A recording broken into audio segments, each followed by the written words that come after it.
ubicación de la salida de emergencia, la cual se encuentra localizada al costado derecho de este salón. Lo anterior como medida preventiva en caso de siniestro o eventualidad. Recuerden que unidos fomentamos la prevención. Asimismo, solicitamos atentamente que a partir de este momento programe usted sus aparatos de radiocomunicación en modo silencio o vibrador. Por su colaboración, muchas gracias.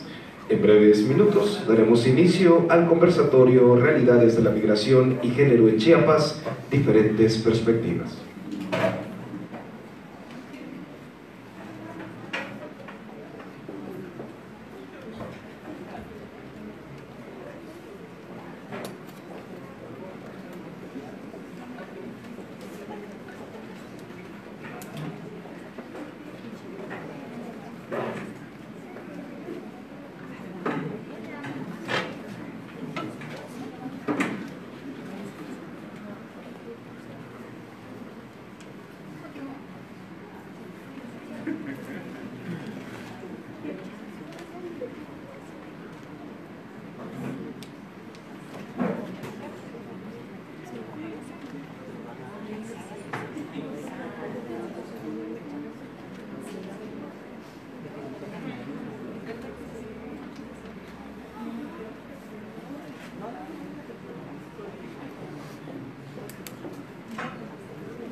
La Universidad Autónoma de Chiapas, a través del Instituto de Investigaciones Jurídicas y el Centro de Estudios para el Desarrollo Municipal y Políticas Públicas, le da la más cordial bienvenida al conversatorio Realidades de la Migración y el Género en Chiapas, diferentes perspectivas. A continuación, presentaremos a las autoridades universitarias que hoy nos acompañan. Preside este evento y anfitrión del mismo el doctor Omar David Jiménez Ojeda, director encargado del Instituto de Investigaciones Jurídicas.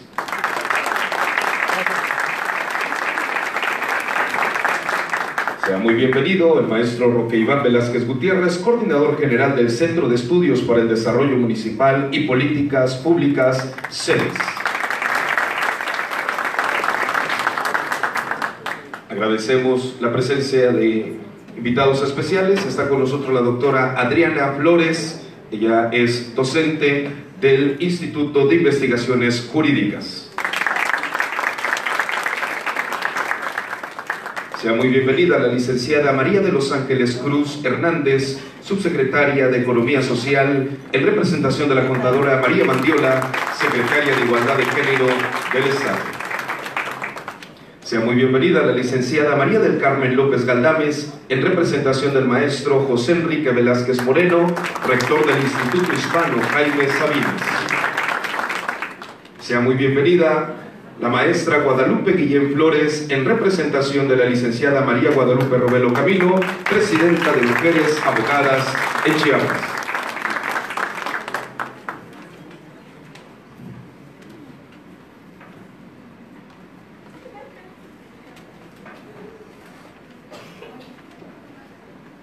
Damos la bienvenida a la licenciada Janet Gil Ardón. Bienvenida.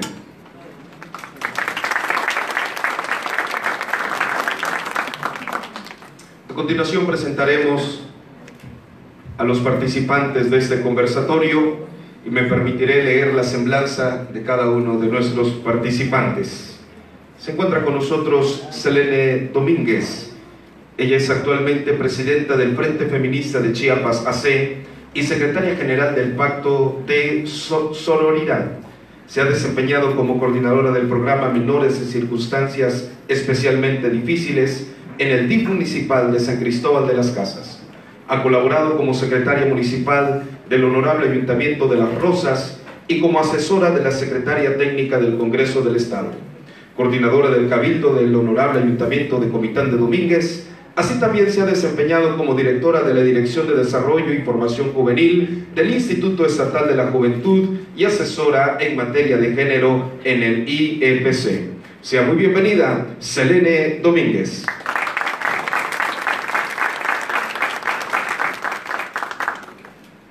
Se encuentra con nosotros Ana Isabel Nigenda Cervantes. Ella es licenciada en Derecho con maestría en Derecho, con formación en Constitucional y Amparo.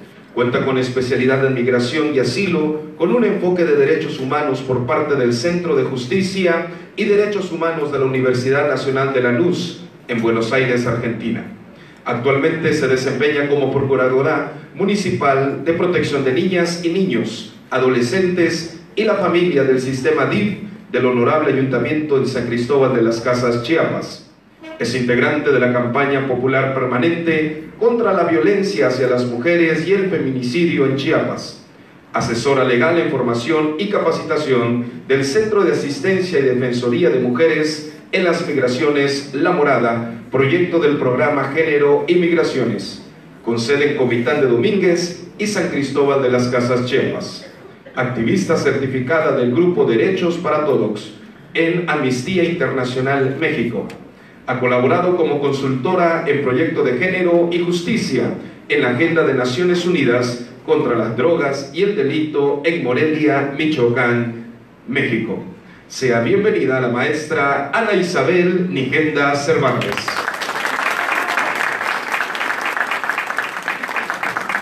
Se encuentra entre nosotros Cintia Vianey Reyes Sumuano. Es licenciada en Derecho por la Universidad del Tacaná en Tapachula, Chiapas.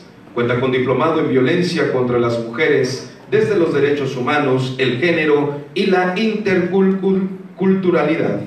Cuenta con estudios especializados sobre violencia de género comunitaria en la región metropolitana del estado de Chiapas por la Secretaría para el Desarrollo y Empoderamiento de las Mujeres. Actualmente es diputada local del Distrito 19 de Tapachula, Chiapas, del Honorable Congreso del Estado de Chiapas 2018-2021. Presidente de la Comisión de Promoción Comercial y Fomento a la Inversión y vicepresidenta de la Comisión de Desarrollo Social y Seguimiento del Cumplimiento de los Objetivos del Desarrollo Sostenible. Es secretaria de la Comisión de Igualdad de Género y vocal de la Comisión de Atención a la Mujer y la Niñez. Colaboró como abogada del Programa de Apoyo a las Instancias de Mujeres en las entidades federativas, para implementar y ejecutar programas de prevención de la violencia contra las mujeres para Indesol en Tapachula, Chiapas. Sea bienvenida la licenciada Cintia Vianey Reyes Sumuano.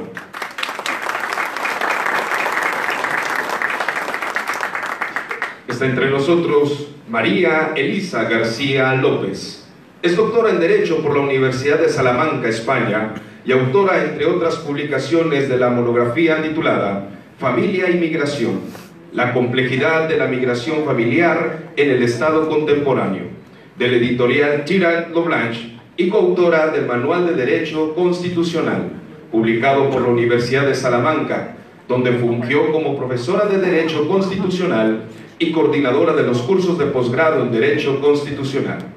Estudió la maestría en Acción Solidaria Internacional y de Europa en la Universidad Carlos III de Madrid y la maestría en Derecho Migratorio y de Extranjería en la Universidad Autónoma de Madrid, ambas becadas por excelencia académica.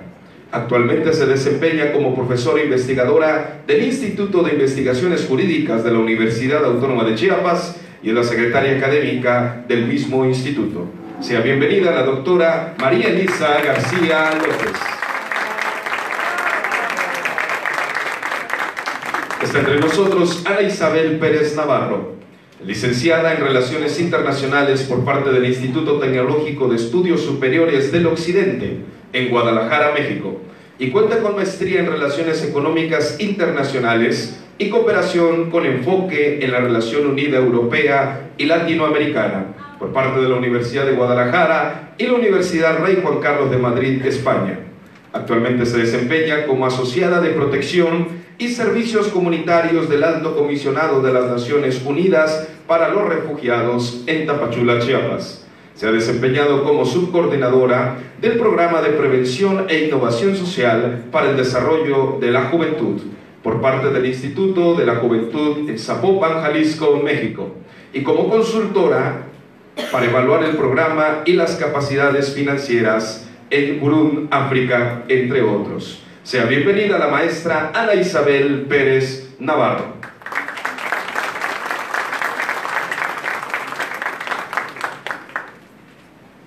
Y antes de presentar a quien ha de moderar este conversatorio, sea bienvenida la maestra Guadalupe Palacios Gómez, jefa del Departamento de Género de la Universidad Autónoma de Chiapas. Bienvenida.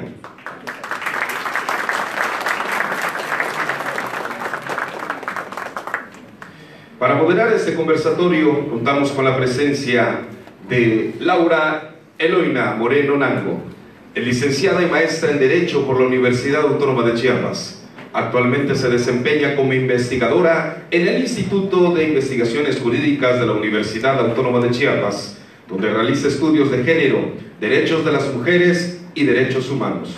Forma parte del Sistema Estatal de Investigadores de Chiapas. Realizó una estancia en España para realizar el curso de especialización en la tutela de los derechos fundamentales en las democracias actuales, impartido por la Universidad de Salamanca, y una pasantía en el Centro de Asesorías y Promoción Electoral del Instituto Interamericano de Derechos Humanos, con sede en Costa Rica. Cuenta con una certificación en género, reforma a la justicia civil y justicia restaurativa por la Universidad Autónoma de Chiapas y la Asociación Articulación Ciudadana para la Equidad y Desarrollo ACE. Sea bienvenida la maestra Laura Eliano Moreno Nango.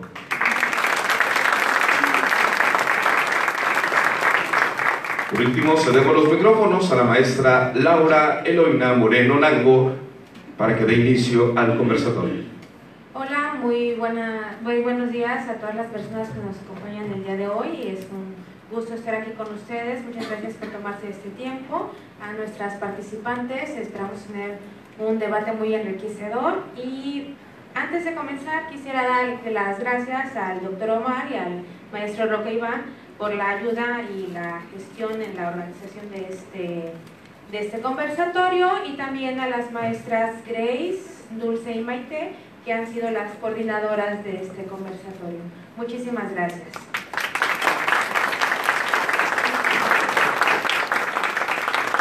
Bueno, para empezar les voy a explicar la dinámica de este evento. Este evento tiene quiere tener la esencia de no ser algo muy rígido, sino que es una charla muy enriquecedora en la que todos podamos salir con muchísimas nuevas perspectivas y conocimientos, y sobre todo tener una visión de la realidad de la migración y el género en el estado de Chiapas.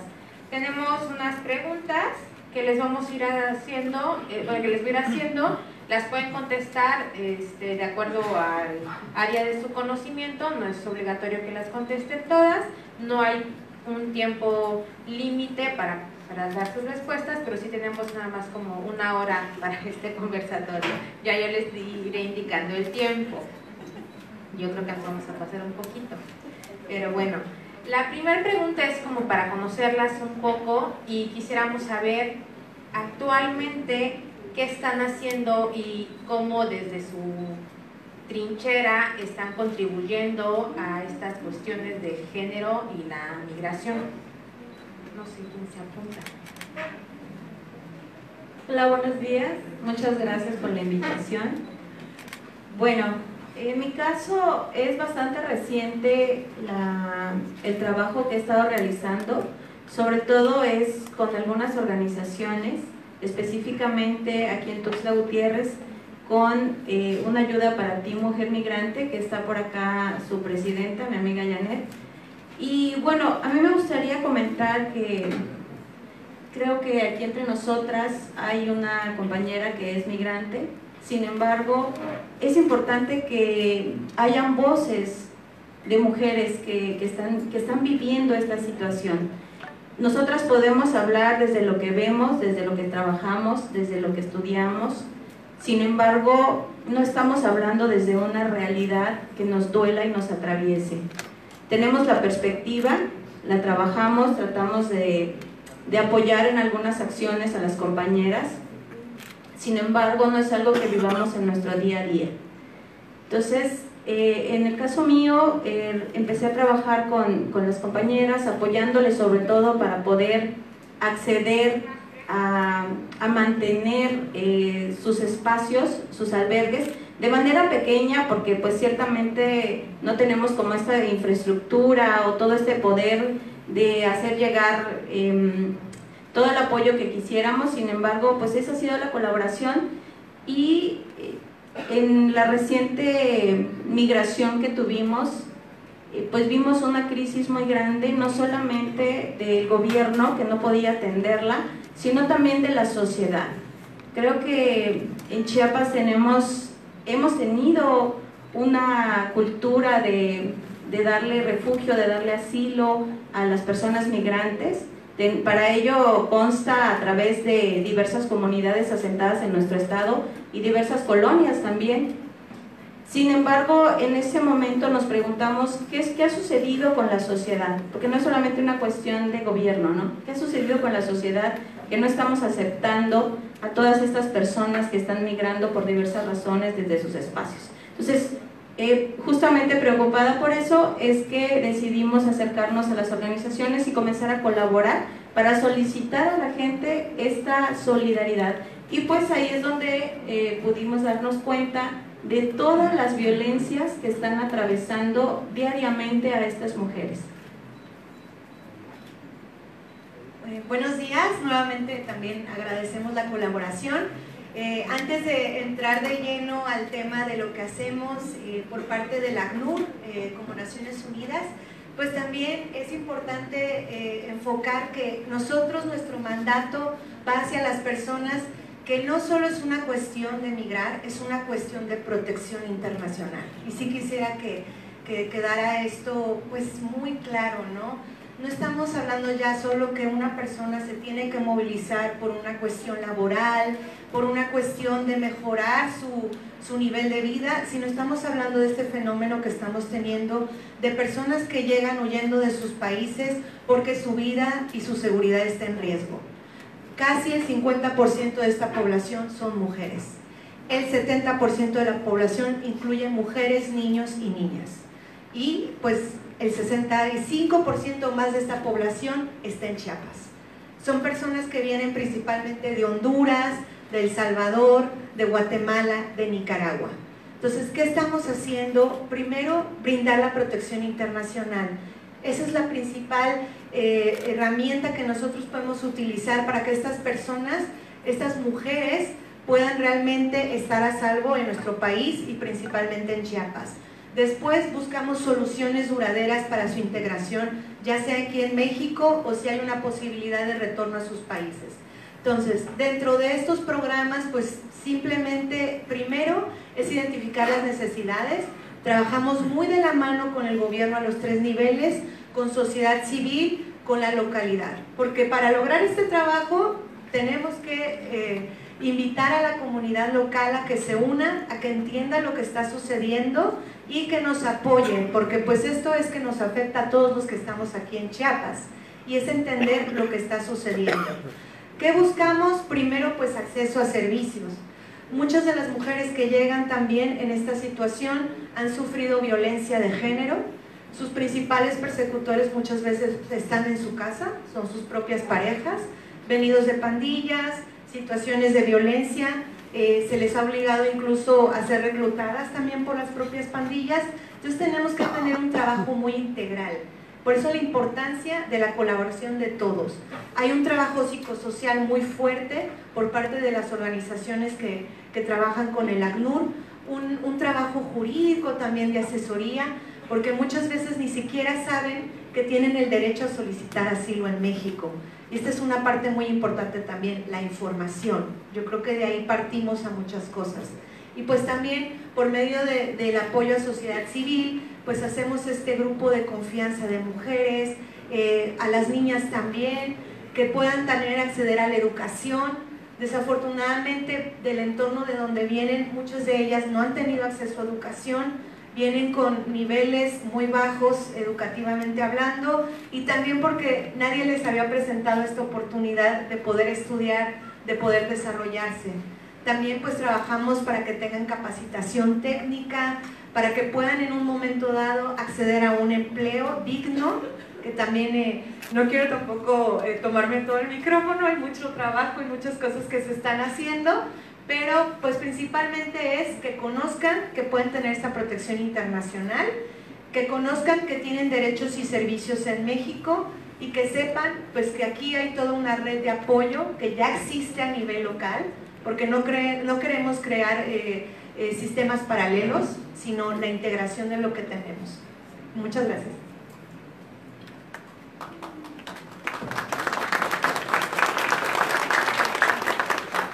Bueno, buenos días a todas y a todos los presentes. Igual, muchísimas gracias por la oportunidad de estar aquí y gracias a todos los organizadores. En mi caso, yo actualmente estoy en una trinchera académica. Soy profesora de esta universidad, profesora investigadora del Instituto de Investigaciones Jurídicas de la UNACH. Durante mucho tiempo me he ocupado y preocupado del tema de la migración. Cuando yo estudié en España, como salió antes en las reseñas curriculares, fue el tema que más me apasionó y le dediqué muchísimo tiempo y me especialicé en Derecho Migratorio, Derecho de Extranjería, Asilo y Refugio. En España tuve la ocasión de colaborar con la Comisión Española de Ayuda al Refugiado y luego, por circunstancias de la vida, mi marido es mexicano, me vine a México, así que yo aquí sí quiero hacer una aclaración, porque comentaba una de las ponentes que aquí hay un migrante. Seguro que hay muchas más migrantes, porque migrantes, si utilizamos la expresión de la migración internacional y que cruzan una frontera internacional, yo también soy migrante, pero claro, yo he tenido un proceso migratorio bastante privilegiado porque tomé una decisión libre, autónoma, una decisión que además no estaba priorizando inquietudes económicas. Yo era profesora de Derecho Constitucional en la Universidad de Salamanca, me iba bien, y me vine por motivos personales. Me casé con un mexicano que conocí haciendo doctorado en España. Entonces, quiero decir que dentro del proceso migratorio tenemos también que reflexionar por qué, y esto es algo que solo he visto aquí, por qué solamente utilizamos migrante para las personas que vienen en las peores condiciones, porque también aquí el lenguaje está reflejando nuestros miedos y nuestros ciertos, y lo quiero decir con todo el respeto, los estereotipos que estamos también de nuevo dando. Entonces yo también me considero migrante, todavía no tengo la nacionalidad mexicana, pero obviamente he venido con un proceso regular, tranquilo, y aún así, porque esto sí está muy estudiado en países que tienen larga tradición migratoria de migración interna, la migración, incluso en buenas condiciones, es un proceso psicológicamente muy duro. Es decir, la migración en sí misma considerada es un factor de riesgo en salud mental. Y yo, de hecho, mi peor año en la vida fue mi primer año, porque de golpe tenía 1000 estresores y mi capacidad de adaptación no daba para todo, en buenas condiciones. La migración que estamos ahora recibiendo irregular en México es una migración en condiciones extremas, por todo lo que ya comentaba Ana Isabel.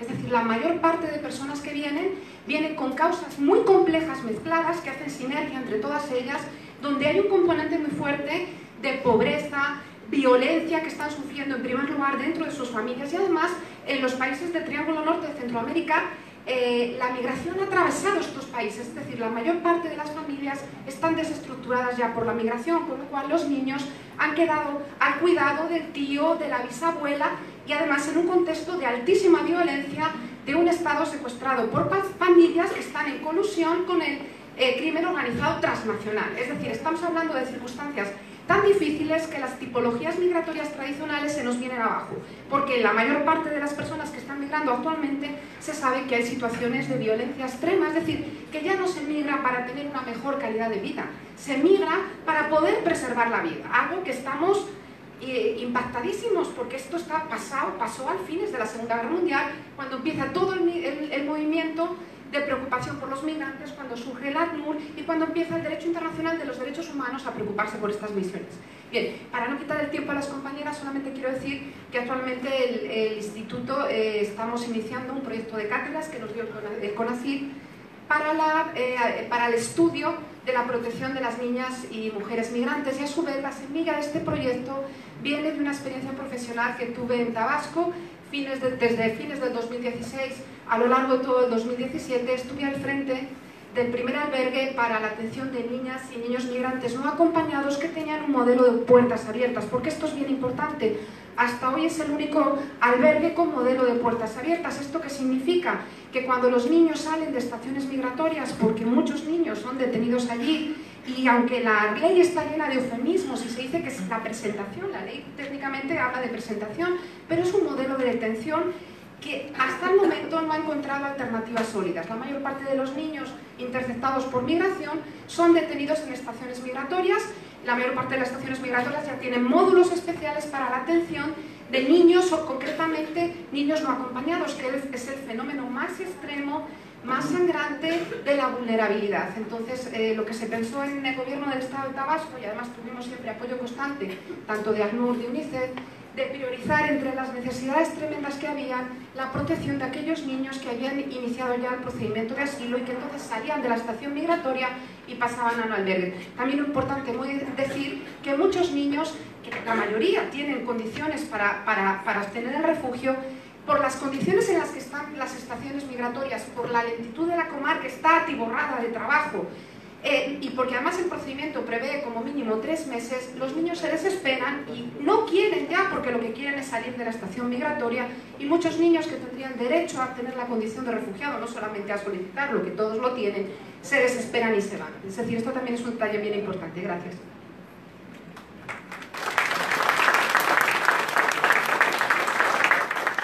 Muy buenos días a todas y a todos. Agradezco la invitación. Para mí es un verdadero privilegio y un honor estar con todos ustedes y compartir la sala con mujeres tan exitosas e inteligentes en cada una de sus trincheras. De manera personal, mi trinchera es legislativa y me gustaría hacer la aclaración que los temas de migración lo regulan principalmente el Poder Legislativo Federal, quienes son ellos los que realizan las iniciativas de ley en temas de migración. Sin embargo, eso nos permite a nosotros como legisladores locales exhortar para la creación de iniciativas y reformas de las leyes migratorias y puedan salvaguardar y reflejar los derechos humanos de las y los migrantes, y de manera especial la mujer migrante, las adolescentes, las niñas y niños, porque no hay que olvidarnos también de ellos. Nuestra participación es salvaguardar los mecanismos de protección y dar seguimiento a que los protocolos del Instituto Migratorio los lleven a cabo conforme a lo que la ley emana. Y necesitamos nosotros también como legisladores poder vigilar que todo eso sea aplicado conforme a derecho y obviamente salvaguardar los derechos humanos de las y los migrantes. Por el momento, digo, por la pregunta abona a la perspectiva conforme a la trinchera, ya vamos a ir adentrándonos en el tema un poquito más. Muchas gracias. Bueno, pues yo tengo un poco más de 10 años trabajando en la defensa de derechos humanos y pues comencé en el estado de Chiapas, en la zona norte selva, viendo una cuestión también de movimientos internos que hasta la fecha sigue esta guerra de baja intensidad que desde el 1994 pues se ha estado manifestando.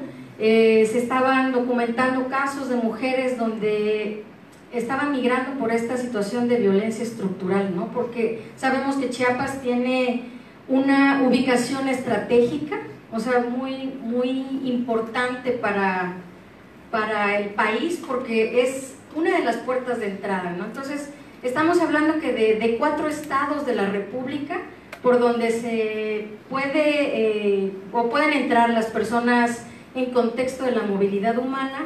18 de las 23 puertas de entrada están en Chiapas, ¿no?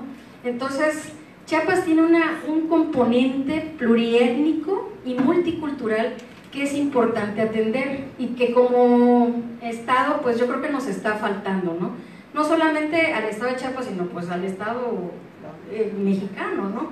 Hay políticas que se han estado desarrollando y bueno, por fortuna la ley de migración es bastante progresiva, pero como decía la doctora, pues está llena de eufemismos, ¿verdad?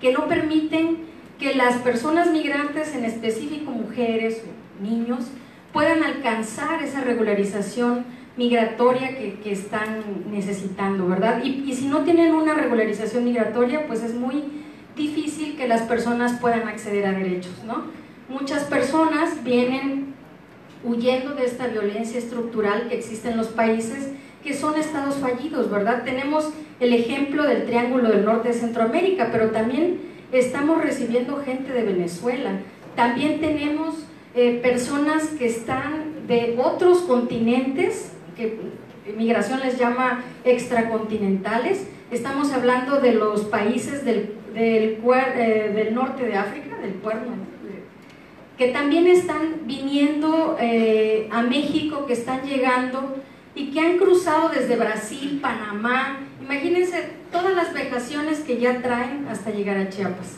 Y vienen y se encuentran con una política migratoria xenófoba, racista y discriminatoria, que lo único que ven es, bueno, es un migrante, es un criminal y te vas a estación migratoria. Entonces, todavía nos falta mucho desarrollar en esta materia, que no haya ingreso al país, o que haya que se elimine la sanción por ingreso irregular, porque la mayoría de las personas, pues estamos hablando de contextos de pobreza extrema, en que vienen huyendo del país y que muchas veces pues no tienen el tiempo para irse a un consulado y entrar con un visado a nuestro país. Entonces ahí es donde nosotros vemos la complejidad, ¿verdad?, de los flujos migratorios que se están dispersando por todo Chiapas.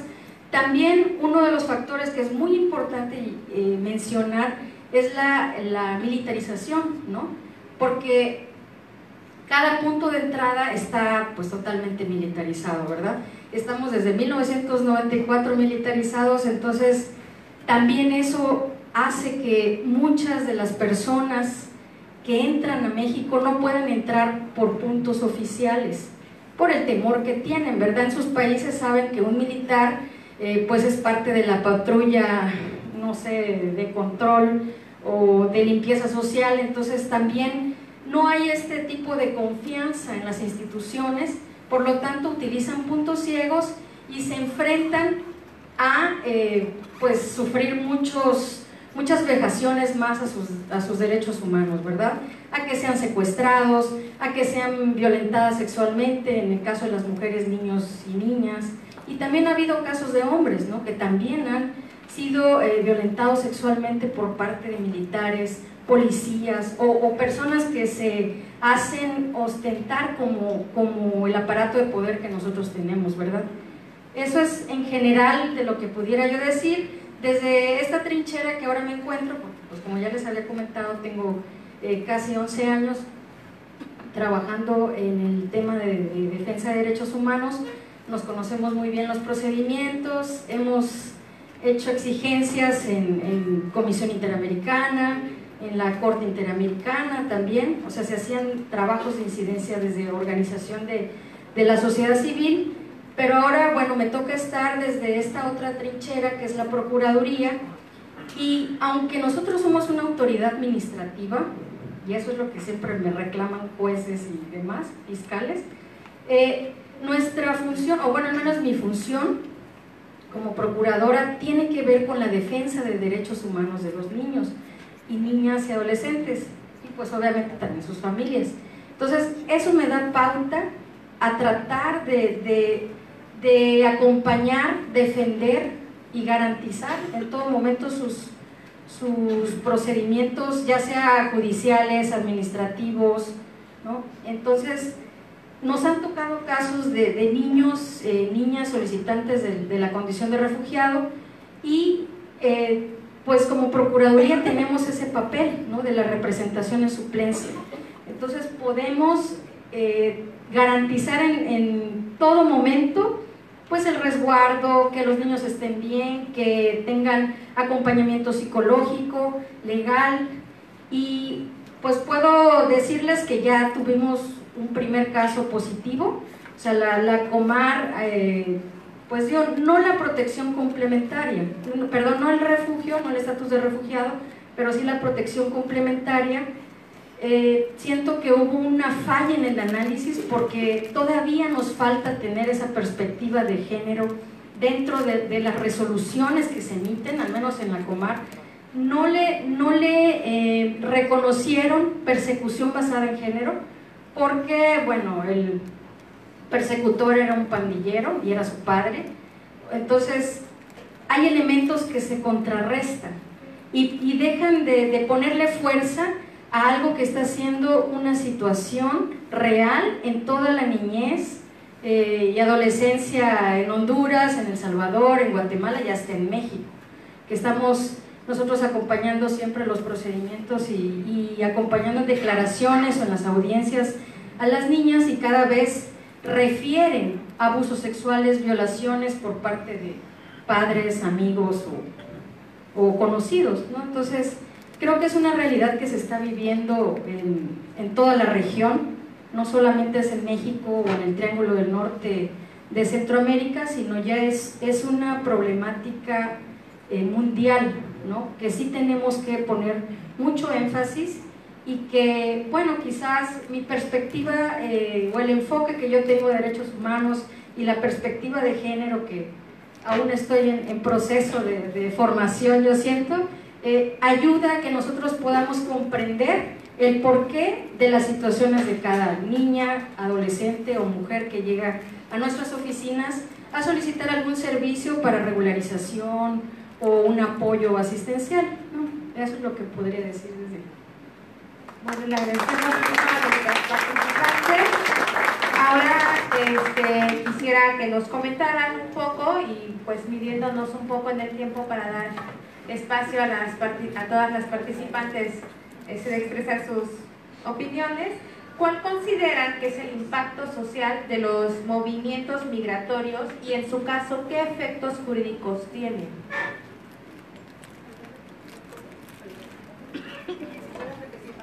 ¿Sí? ¿Cuál consideran que es el impacto social de los movimientos migratorios y, en su caso, qué efectos jurídicos conllevan?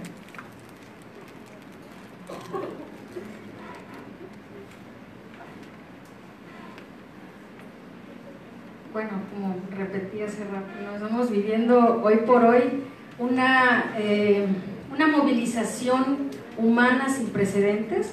Teníamos hasta el 2016 65.5 millones de personas en todo el mundo moviéndose por la violencia estructural que existe, ¿verdad? Entonces, yo creo que el impacto social que está teniendo esto, pues sabemos que hay guerras declaradas en algunos países y conflictos internos en algunos otros países, al menos en Centroamérica.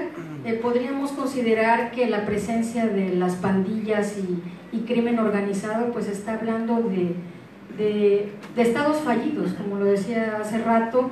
Ya no, el tejido social se está rompiendo o está completamente roto. Por lo tanto, la gente está saliendo de manera masiva, ¿no? Lo importante que hay que rescatar de esta situación es que las personas se están organizando, ¿no? Las personas se están organizando y están saliendo como un éxodo, ¿no? Lo veíamos antes. Lamentablemente, pues, la xenofobia que se presenta está generando actos discriminatorios y racismo y violencia también en contra de la población migrante, porque pues también hay un mal manejo de los medios de información que dan una cara pero no dan las dos caras de la moneda, ¿verdad? Entonces yo siento que el impacto social que está teniendo es de rechazo, ¿no? No queremos a los migrantes, no queremos a las personas que vienen de fuera, porque siempre vamos a tener miedo al otro. Hay siempre la falta de reconocimiento hacia ese otro, porque creemos que viene a quitarnos algo. Cuando las personas migrantes vienen y también están aportando, ¿no? También trabajan en las fincas, también hay gente que está dejando sus remesas. Nos llevamos de las remesas, ¿no? Entonces la población también está haciendo que ese dinero circule en México y no lo estamos viendo. Están dejando aportes en la ciencia, en la agricultura, ¿no? Ese café que nos tomamos, hay tantas cosas, ¿no?, que podemos decir, pero el impacto que causa el ver que tantas personas están entrando y que el mismo gobierno también con sus campañas pues estamos tratando de proteger a cualquier persona por el hecho de ser personas, sin importar su condición. Entonces también eso genera un rechazo. ¿Y por qué a mí no me lo das? ¿Por qué se lo das a él que viene de fuera? Si él es un delincuente, si él es un marero, ¿verdad? Entonces, o es una prostituta, porque llega a suceder que tenemos esos estigmas. Nos movemos a través de estigmas de que todas las mujeres hondureñas, salvadoreñas son prostitutas, las guatemaltecas son sirvientas, pero no vemos más allá. O sea, no se ve la trata de personas, ¿verdad? La esclavitud forzada, toda esa serie de situaciones que también trae el trabajo con mujeres. No lo estamos viendo o no lo queremos ver. Entonces, ese es el impacto que nos causa de rechazo, de decir que nos están quitando lo que es nuestro, cuando, bueno, hay demasiado presupuesto etiquetado por parte de, también podría decir Ana Isabel, hay presupuesto que viene de otros rubros que se designan para estas personas, para su integración o para su reintegración, ¿no? Para la asistencia. Entonces, siento que tendríamos que ponernos en el zapato del otro para decir, bueno, esas personas no vienen gratuitamente. México tiene la obligación y la responsabilidad de atender a las personas en contexto de movilidad humana. ¿Por qué? Porque tiene firmados convenios, tratados internacionales en la materia que lo comprometen. Sí han habido quizás malas decisiones que se han tomado desde las altas esferas, porque México no tiene por qué ser un tercer país, ¿verdad? Pero sí tiene que atender a la población migrante y a la población refugiada.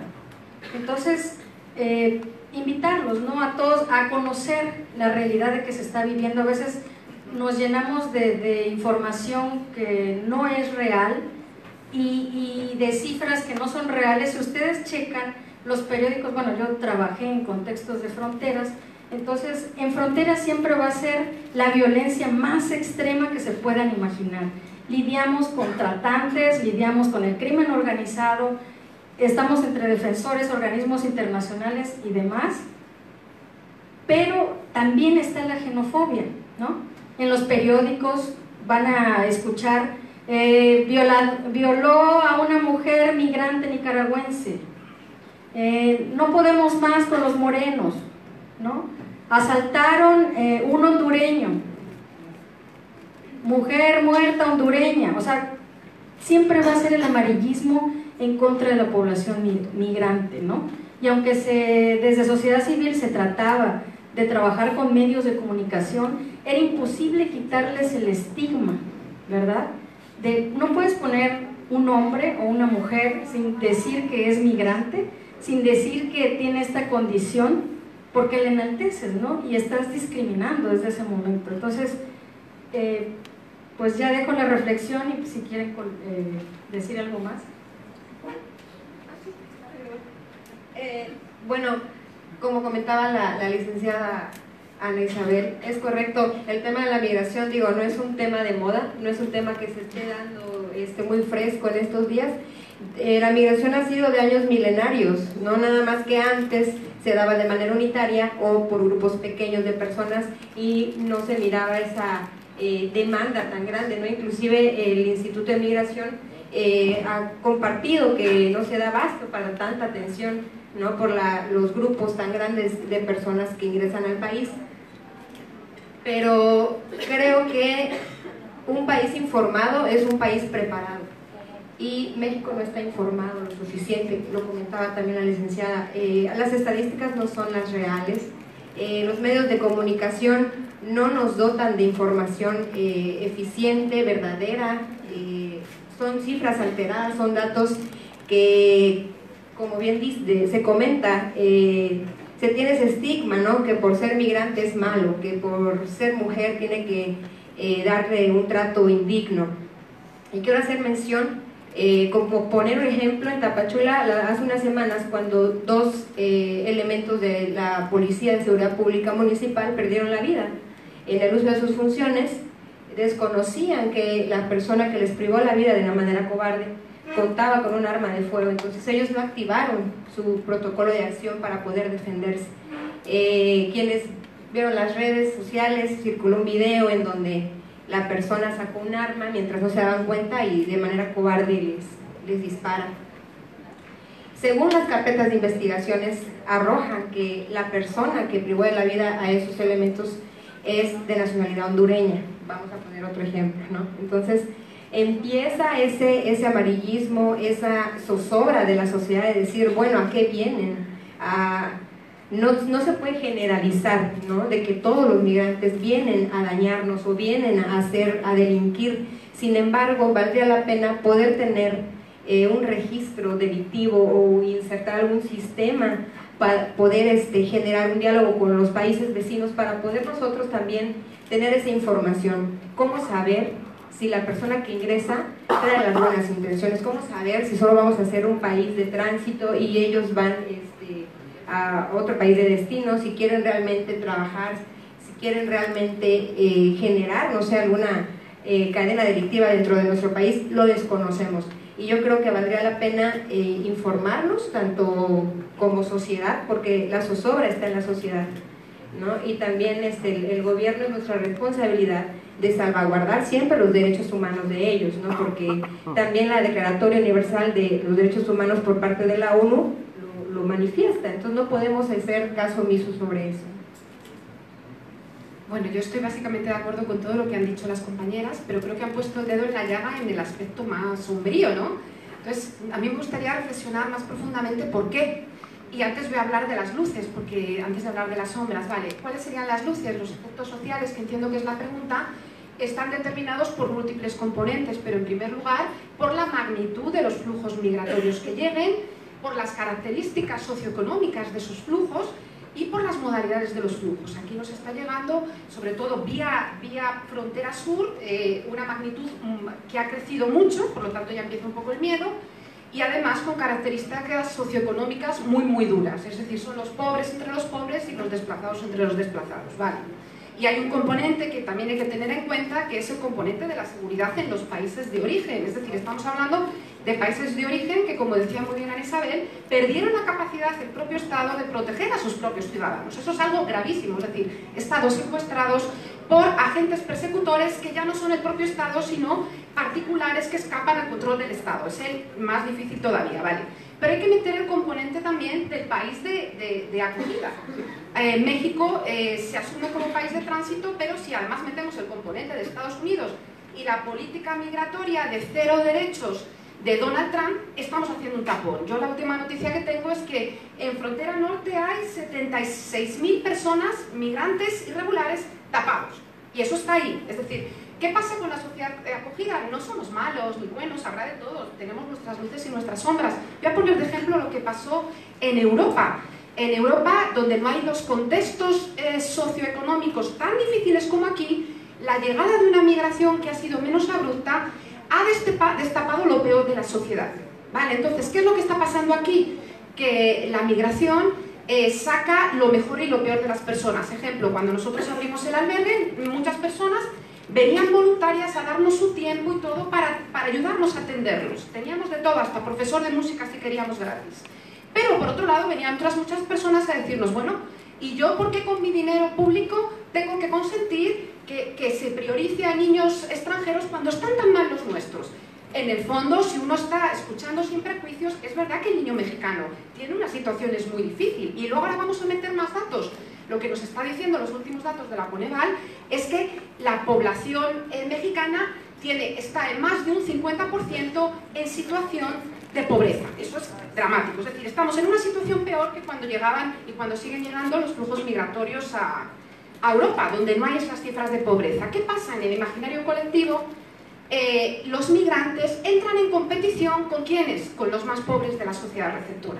Y eso también se vale. Los más pobres de la sociedad receptora no son malos, no son gente con ganas de ser xenófobos, pero que es gente que lo poco que tiene no tiene ganas de compartirlo. Es decir, no estamos hablando de buenos o malos, esto es la realidad. ¿Por qué digo esto? Porque hay una cosa que viene de la psicología y a mí me gusta mucho, y a veces lo digo en mis clases, ¿Qué es esto de la sombra? Ya hemos dicho las luces, no las he dicho. Las luces son casi siempre efectos muy positivos. Económicamente hay mayor crecimiento económico, aunque los migrantes, porque sean pobres, no puedan pagar impuestos. El hecho de consumir productos de aquí significa que también por vía indirecta, a través del IVA, el Estado está recibiendo ingresos. Es decir que, vamos a ver, los efectos son básicamente positivos. Hay un crecimiento demográfico, en el caso de Europa, es bueno que llegan porque tenemos una sangría demográfica. Nuestras tasas de natalidad están por los suelos. Aquí no tenemos esas tasas de natalidad. Es decir, si uno, no quiero quitarle mucho tiempo, pero bueno, los efectos genéricos suelen ser muy positivos, pero hay unas sombras que si no las decimos con seriedad, lo que pasa, igual que en la sombra psicológica, crece por debajo, hasta que un día estalla.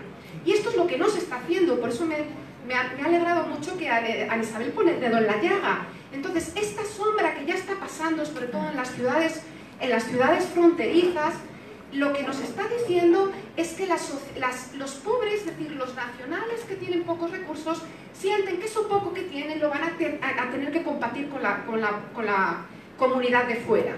Y luego algunas precisiones, jurídicamente hablando, el Estado sí tiene la obligación de otorgar protección internacional, asilo o refugio, a aquellas personas extranjeras cuyos países de origen no se la otorga. Pero, si somos también muy honestos, las políticas migratorias están presididas por conceptos de soberanía nacional, es decir, por conceptos de la protección de los intereses nacionales, bienestar económico del país. Es decir, yo no estoy siendo la mala de la película, pero quiero que las cosas se digan seriamente. Entonces, ¿qué es lo que tiene que hacer el Estado mexicano para cumplir con los estándares internacionales que por supuesto existen en esta materia? Porque sí que es cierto que el Estado mexicano tiene la obligación de otorgar protección jurídica a cualquier persona dentro de su territorio. Pero ojo, ¿qué protección jurídica nos otorga a todos los demás? No me estoy quejando de México, ojo, pero lo que estoy diciendo es que estamos en un concepto, en un momento de crisis de derechos humanos dentro de México, porque es que hay muchísimas cifras de nacionales que también están perdiendo la vida por delitos de muerte violenta. Es decir, el Estado también está perdiendo su capacidad de protección de los propios nacionales. Número uno, ¿qué ocurre? Luego entramos en una retórica de derechos humanos que entró en el 2001, gracias a Dios que entró, pero estamos en la fase de la moda, y la moda significa que las cosas se banalizan y no se hacen seriamente. Entonces, para no quitar más tiempo, lo que el Estado mexicano tiene que hacer para evitar esa competición entre los nacionales y los extranjeros es tomarse los derechos humanos más en serio, otorgar prioridades presupuestarias a esta materia, fundamentalmente la materia más urgente, es decir, derechos económicos, sociales y culturales, y estamos hablando de atender las necesidades más urgentes de una población que tiene que venir aquí y que tiene que buscar trabajo para encontrar un medio decente para salir adelante. Entonces, claro, esto es algo que de nuevo también nos afecta o les afecta a muchos nacionales. Entonces, ya solamente como última premisa para entender esto, al final lo que está pasando con los flujos migratorios en todo el mundo, incluso en regiones muy ricas, es que exacerban, y quiero que se me entienda, exacerban y ponen de manifiesto lo que eran ya problemas estructurales que ya tenía el país, porque el país ya tiene un problema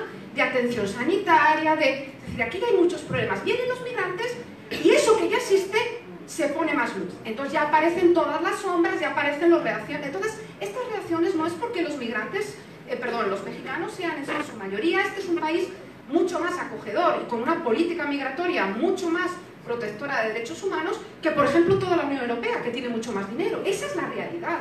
Pero este es un tema muy delicado que hay que ponerlo sobre la palestra y con mucha seriedad, y no eludir estos temas incómodos o tratarlos superficialmente. También los locales tienen derechos a protección. Entonces, no entremos en competencia, por Dios. Lo que tenemos que hacer es que se inyecte dinero en estos temas, porque, por ejemplo, las procuradurías, yo sé, aquí en San Cristóbal es menos, pero donde hay muchísimo atención a niños y mujeres migrantes no dan abasto. Por lo tanto, hay una política de puertas abiertas aparentemente con las caravanas, aunque luego es otro asunto que hay que tratar, y sin embargo la realidad es que hace poco se cortaron fondos para la atención a los migrantes vía organizaciones de la sociedad civil. Estamos de nuevo en una política de eufemismos, de qué buenos somos, cómo nos tomamos en serio los derechos humanos, pero les quitamos derechos. Entonces, al final, no nos estamos tomando en serio los derechos humanos. Pero eso sí, estamos quedando muy bien.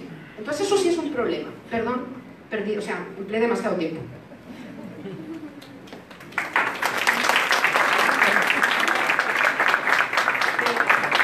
Bueno, muy de acuerdo con con mis compañeras y más que nada para complementar y seguir en el tema. Bueno, primero, número uno, cuando una persona solicita aquí asilo, se le entrega una carta de derechos y obligaciones. O sea, no hagamos de lado también, si se brinda protección internacional, se dan todos los mecanismos para que puedan rehacer su vida aquí y puedan pues alejarse de toda la situación que vivieron en país de origen, pero también se les brinda esa información de las obligaciones que tienen aquí al estar en México. Si una persona aquí, extranjera o mexicana, infringe la ley, ahí están las consecuencias y tiene que atenerse a ello, ¿no? Entonces también queremos pues dar esa información, porque si sentimos, como dice Ana Isabel, que los medios de comunicación luego es de que incluso a la ACNUR protege a las personas, a los mareros, y pues no, o sea, no se trata de eso. Protegemos a las personas que necesitan la protección internacional. La COMAR, la Comisión Mexicana de Ayuda a Refugiados, es quien va a decidir si una persona va a recibir la condición de refugiado o no, donde ahí también, pues nada más haciendo otra vez hincapié, entra el tema de género. Se tiene que dar un seguimiento de su caso, presentar datos, llevar una entrevista, no es cualquier cosa, o sea, es todo un procedimiento y nosotros únicamente vemos en base al caso específico de cada quien, de qué manera le podemos apoyar. Eso es una cosa. Luego, pues también dentro de uno de los programas que hay está la coexistencia pacífica. No se está olvidando la comunidad local es parte importante de cualquier proceso de integración y si bien creo que Chiapas está en la mira precisamente desde la llegada de las caravanas. Ya habíamos estado en la mira, pero ahora también con toda esta situación se presentó a la luz todas las necesidades que existen en cuestiones de salud, en cuestiones de educación, en cuestiones de empleo. Entonces también creo que toda esta situación se puede presentar como una oportunidad. Entonces, como dijo la doctora, o sea, sí, estamos hablando de toda la situación negativa que está ocurriendo, de todas las cuestiones que nos afectan, pero también es importante que veamos qué oportunidades podemos tener y estamos teniendo actualmente por esta situación. El derrame económico, estamos a la luz también de todas las necesidades, porque pues también, aunque desafortunadamente a nivel internacional, bueno, está la cuestión de los desplazados internos que tienen que salir de su lugar de origen sin salir de su país por cuestiones también de violencia. En México no se acepta esta condición y creo que esto también puede empujar a que podamos realmente reconocer esta situación. También muchos de los casos de violencia que estamos viendo en los países que vienen a refugiarse, de personas que vienen a refugiarse en México, lo estamos viendo en muchos estados de México. Entonces también es una manera de empatía, de ver que pues también tenemos esta situación y que tenemos que realmente poner un foco rojo y ver de qué manera podemos apoyar. En el caso de Naciones Unidas hay agencias especializadas para cada uno de los temas. Si bien ACNUR se especializa, en nuestro mandato es para desplazados internos, refugiados y solicitantes, pues como les comentaba, el tema de integración incluye muy de cerca a la población local y por eso también apoyamos mucho en educación, en capacitación, materiales a Secretaría de Educación Pública, escuelas, reconstrucción de espacios, reconstrucción de albergues que son no solo para migrantes y solicitantes, sino también para mexicanos, apoyos a servicios comunitarios, comedores, etcétera. Entonces es importante pues tomar en cuenta, además pues los recursos que recibimos son a nivel internacional, no son recursos nacionales, no son recursos del gobierno de México, son recursos y donaciones que dan los países con mayor desarrollo económico, entre ellos Japón y Estados Unidos, que son los donantes principales que tenemos. Entonces, este derrame económico pues está cayendo en México y es una ventaja que estamos teniendo porque pues no les puedo así contar, no voy a entrar en temas tan presupuestales, pero es importante saber que antes del tema de las caravanas, realmente, obviamente a nivel mundial hay guerras, conflictos. Yo estuve en África 7 años, teníamos desplazados, hasta 40,000 desplazados en un campamento. O sea, esto no tiene comparación. Y también México puede ser un país que puede brindar más cosas. Si nos comparamos, el 53% de la población refugiada se encuentra en países como como Líbano, como Jordania y países árabes, países africanos también que son receptores y están muy lejos de ser países emergentes o con un desarrollo económico ejemplar. y más del 50% de estos países, de esta población está en estos países. En México nos quedamos muy cortos, no tenemos ni siquiera más del 5% de esta población. Entonces yo creo que lo podemos ver como una oportunidad. Y otra cuestión también que me gustaría mencionar, como nos preguntaron de los efectos jurídicos.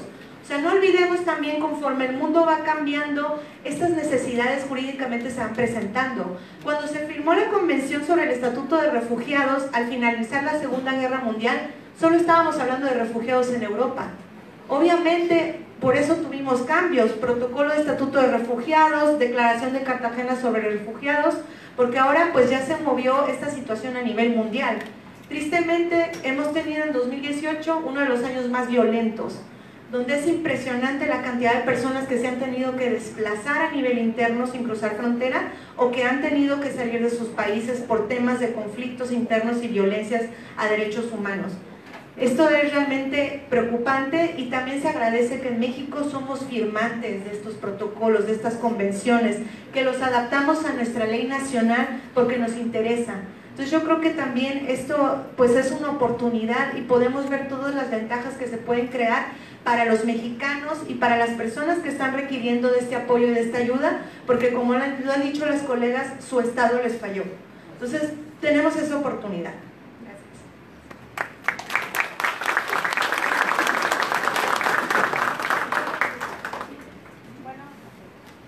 Me parece que las aportaciones de cada una de nuestras panelistas ha estado siendo muy importante, pero yo creo que vamos a dar ya paso a este último bloque en el que les vamos a pedir a cada una de ustedes que nos puedan decir cuáles son las propuestas o cuáles son las políticas públicas o legales que ustedes consideran que se deben de implementar para mejorar las condiciones de la migración y con un enfoque de género en el estado de Chiapas. Les voy a pedir que se tomen aproximadamente unos 7 minutos cada una para que podamos dar paso a que cada una de nosotras participe, cada uno de ustedes participen y el público pueda escuchar la perspectiva desde un distinto enfoque.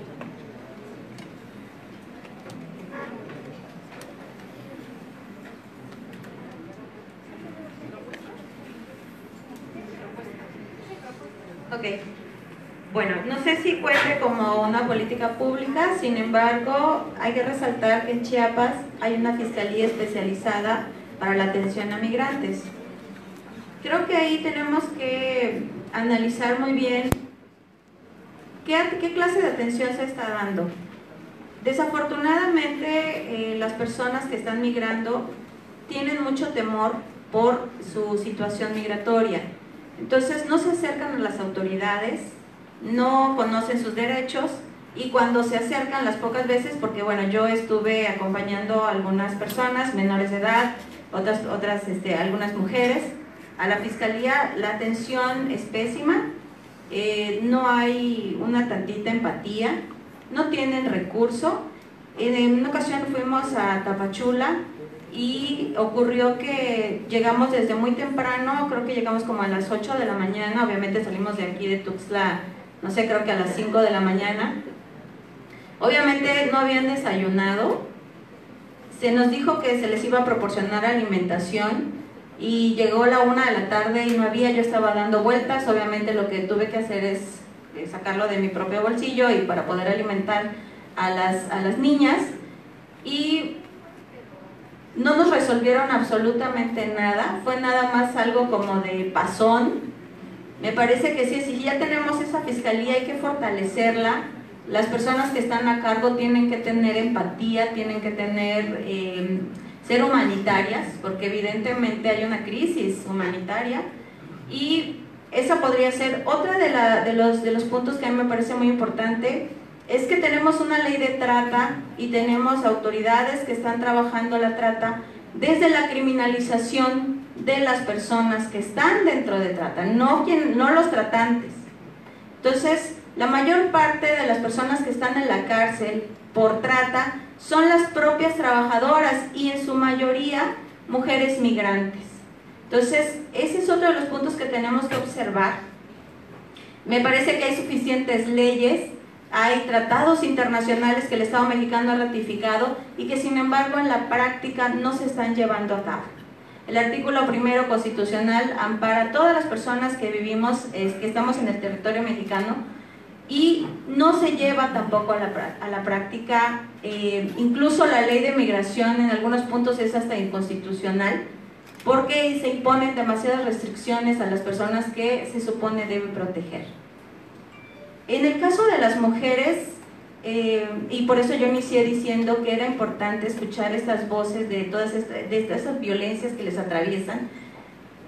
Hace tiempo estuve revisando cuando empezó esta crisis, y básicamente en redes sociales, pues bueno, encontré varias páginas de ayuda para las mujeres, para los hombres, niñas, niños que podían tener acceso, en el supuesto caso de que tengan acceso a este tipo de información. Y encontré algunos testimonios de las mujeres, que por cierto traje por ahí unas diapositivas, no sé si se puedan poner. Y una de ellas que a mí me llamó mucho la atención es las salvadoreñas y las hondureñas tienen un dicho: cuando vienen a México se ponen la vacuna anti-México, que no es más que un sistema de anticoncepción, porque saben que 9 de 10 van a ser violadas. Entonces, ahí tenemos que poner atención. No, ciertamente hay una violencia estructural, hay una permisividad del Estado mexicano en cuanto a las violencias que las mujeres estamos sufriendo, y además de eso, también hay una violencia que la propia sociedad está prodigando, porque no es solamente el Estado que lo permite, sino también las propias personas que están, en este caso los hombres, que están, ya sean chiapanecos, mexicanos, ya sean migrantes, que también están violando a sus propias compañeras, y que debe de haber una política pública como el acceso a la justicia. En todos los años que llevo trabajando en esto, yo solamente he visto una reparación, en el activismo me refiero, yo solo he visto una reparación del daño a una víctima de feminicidio, y que fue precisamente a una mujer de Honduras. No he visto ninguna reparación del daño a una mujer chiapaneca, y han ocurrido cientos de feminicidios en nuestro estado. Entonces, atender eso, creo que el acceso a la justicia es muy importante, personal capacitado. Bueno, la siguiente, por favor. Allí hay la otra. Ok, esas son como los testimonios que daban. Hay otra más adelante, por favor, porque ya nos va a dar tiempo. Más. Creo que no. Es una que dice... Ok. Bueno, no, desafortunadamente no sé qué pasó allí, no se incluyó, pero era para que vieran este testimonio que daban las mujeres. Es muy lamentable. La mayor parte de las mujeres, como lo señalaba Ana, están destinadas a la prostitución, a la trata, y algunas otras al trabajo doméstico. ¿Qué tendríamos que hacer? Pues fortalecer los propios servicios que se tienen dentro de Chiapas para las propias mujeres chiapanecas, y que pudieran estas otorgarse estos derechos también a las mujeres que están migrando. En este caso, pues lo único que he visto es esta tensión que hay, porque por ejemplo en el caso de Comar, de ACNUR, pues es un dinero internacional, ACNUR, eso es aparte, ok. Entonces es un dinero que sí está fluyendo, pero es un dinero internacional, no hay ni siquiera un dinero que se esté otorgando un recurso de parte del Estado. Lo único que he visto es la Fiscalía, y desafortunadamente no funciona de la manera que debería de ser. Un trato totalmente deshumanizado, y pues enfocarse precisamente eso, porque muchas pues están en tránsito también, no se quedan, y no van a perder el tiempo en trámites burocráticos y un gran tortujismo que existe dentro de las propias instituciones. Gracias, pues muy de acuerdo con Selene. Pues todas las necesidades que estamos viendo de protección. Nosotros como Agencia de Asistencia Humanitaria también, pues una de las partes que hacemos es entrevistas a las personas que llegan con estas necesidades, y entrevistas específicas de protección. realmente las necesidades que identificamos y todos los abusos que las mujeres y niñas, muchas no acompañadas, tienen que pasar, no solo desde el país de origen, sino en el transcurso de pasar aquí, realmente da miedo. Entonces yo creo que es una responsabilidad ver de qué manera, o sea, un trabajo en conjunto con gobierno, sociedad civil, organizaciones, para que nos aboquemos a que esto ya se termine, y también no solo para las que vienen de fuera. Esto es una situación que vivimos en México todas las mujeres, desde acoso callejero, no podemos dirigirnos al empleo, a la escuela, a estos lugares porque tenemos miedo. Entonces, no se trata, nosotros apoyamos mucho los 16 días de activismo contra la violencia en la mujer y las niñas. Podemos hacer muchas actividades, subir la voz, pero si no empujamos políticas públicas, si no nos abocamos a cada quien a hacer lo que les corresponde, pues entonces de nada va a servir. Se van a quedar en nada más celebraciones, en actividades, ¿no? Entonces creo que dos puntos muy importantes que nosotros hacemos como parte de esta solución duradera integración, en el marco de empleo y acceso al empleo digno y seguro, pues trabajamos ahorita mucho de la mano con Organización Internacional del Trabajo, porque uno de los estudios que se hizo, pues detectó realmente el riesgo que hay de estas mujeres en empleo forzoso. Muchas son obligadas a prostitución, van a buscar un empleo y de repente pues no era un restaurante, era un bar y te tomo los papeles y ya no puedes salir de aquí. ¿Y qué se ha dicho de esto? ¿Qué se está haciendo? O sea, muy poco, estamos muy atrasados en este tema, es un riesgo enorme y está ocurriendo aquí. Entonces yo creo que realmente tenemos que ser conscientes de esta situación y ver de qué manera podemos eliminar esta situación y estos riesgos. Entonces aquí, bueno, para la contratación legal, pues sería empujar, sobre todo las personas que todavía no han recibido la condición de refugiado.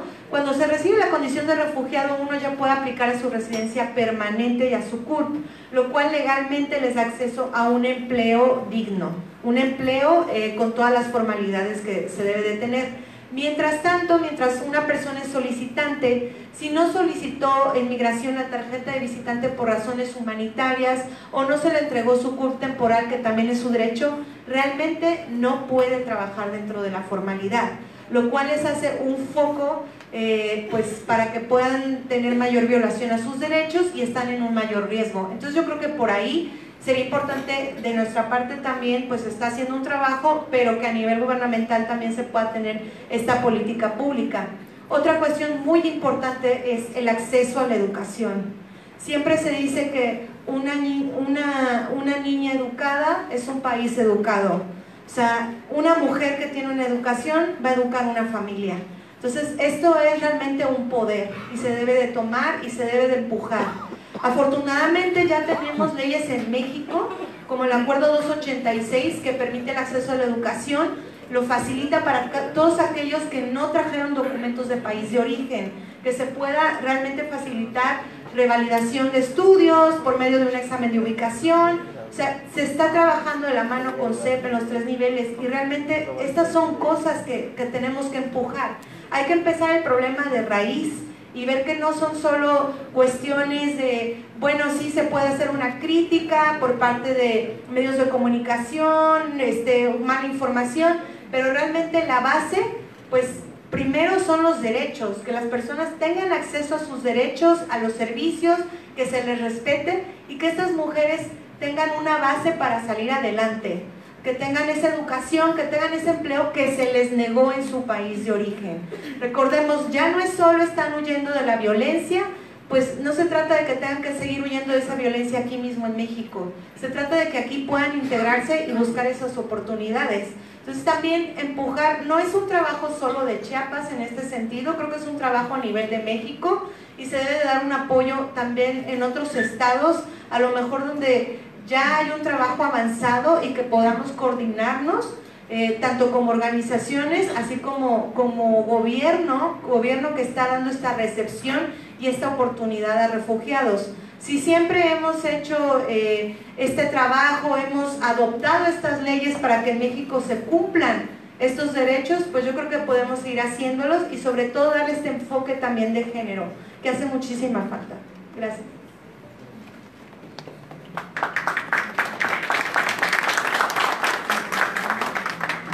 Bueno, yo estoy totalmente de acuerdo con todas las propuestas que se han dicho, pero creo que como hay poquísimo tiempo, tendríamos que poner el foco más desde arriba, porque la gestión de la migración nunca se va a solucionar si no solucionamos la situación, la causa, porque al fin y al cabo la migración es un factor exógeno de un tercer país con efectos endógenos a un país que no es el que lo produjo. Entonces, esto se sabe muchísimo, la única forma humana de gestionar de forma ordenada y segura los flujos sería invertir en los países de origen. Ya se está produciendo, porque eso es un eje que Andrés Manuel López Obrador dijo que lo iba a hacer. Hubo hace poquito una reunión presidida por la Secretaría de las Relaciones Exteriores para propiciar bienestar económico en los países de origen. Pero, oh sorpresa, como la sombra se elude en este país, porque somos muy buenos y al final la sombra no se estacha, no se trataron las cuestiones de seguridad. Y ahí hay dos ejes fundamentales, falta de bienestar económico y falta total y absoluta de seguridad, que impide que el Estado proteja a los nacionales. Ese es un tema que tiene que salir a la palestra, por incómodo que sea. Y luego ya, aquí habría 4 ejes, solamente los voy a mencionar porque no hay tiempo, para tratar este tema seriamente. Ya en el país de destino, que seríamos nosotros, hay que ver las cuestiones de recepción y admisión. Las categorías migratorias en la ley son muy rígidas y los migrantes no van a poder entrar de forma regular, salvo que entren por la vía de la petición de la condición de refugiado. Eso hay que revisarlo y adaptarlo, número 1. Atención a necesidades inmediatas se está haciendo, pero se necesita inyectar más dinero de donde provenga, tanto para la atención de alimentación, sanidad, que este es un gran problema. Los migrantes vienen muy dañados, tanto a nivel físico como a nivel psicológico. Lo digo porque nosotros en el albergue, y esto es algo que lo saben ya ahora todos los albergues, los niños no solamente necesitan atención psicológica, sino también psiquiátrica, por lo que yo decía antes, que la migración en estas condiciones extremas es un factor de riesgo elevadísimo en salud mental. Todos los niños, como mínimo, tenían estrés postraumático, pero de ahí para arriba, de ahí para arriba. Y otro ejemplo también de la necesidad de introducir cuestiones de género: todas las niñas que nosotros atendimos, todas sin excepción, venían violadas, todas, y algunos con violaciones múltiples de los pandilleros.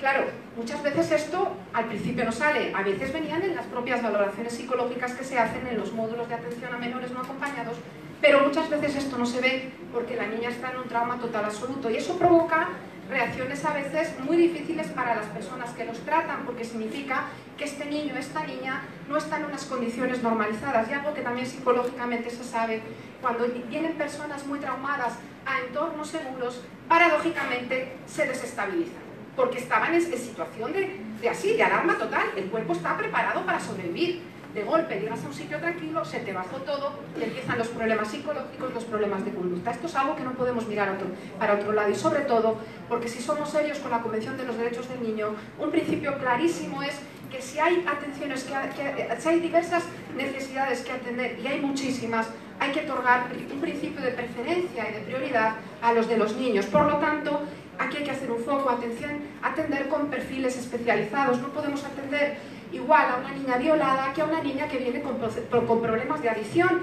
pero es que se metió en problemas de adicción porque el novio marero, novio entre comillas, es la que, o sea, con una cuestión forzada la enganchó a las drogas, y por otro lado vive situaciones tan difíciles que la droga es una vía de escapar de la realidad. Es decir, de nuevo tenemos que profundizar para no estar hablando superficialidades y al final decir medias mentiras o mentiras completas. Entonces, igual, muy brevemente, porque sé que me estoy pasando de tiempo, habría que introducir procedimientos específicos para la resolución de solicitudes de asilo. Los 3 meses que nunca se cumplen, y además la Comar está desbordada, otro problema, hay que inyectar dinero a la Comar y que tenga más personal. Por Dios, no se trata de que los que tengan no sepan hacerlo, no dan abasto, esa es la realidad. Entonces, como no dan abasto, vamos a tomarnos las cosas en serio, hay que capacitar personal, contratar a más personal, y que los procedimientos de niños tengan una duración un poquito más breve, porque los niños se desesperan y desisten del procedimiento, que eso es otro problema.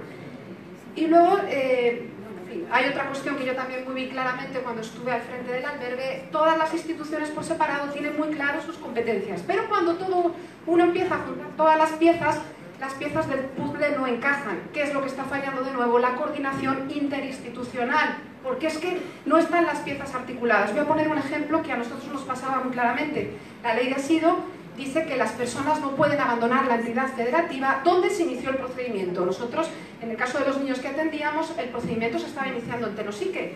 Los atendíamos en el albergue cuando ya salían del albergue. Por el camino había que pasar por una zona que pertenece a Chiapas. Ya empezaba el problema, hay que llamar a la Comar y el niño detenido en la estación con problemas de depresión, angustia.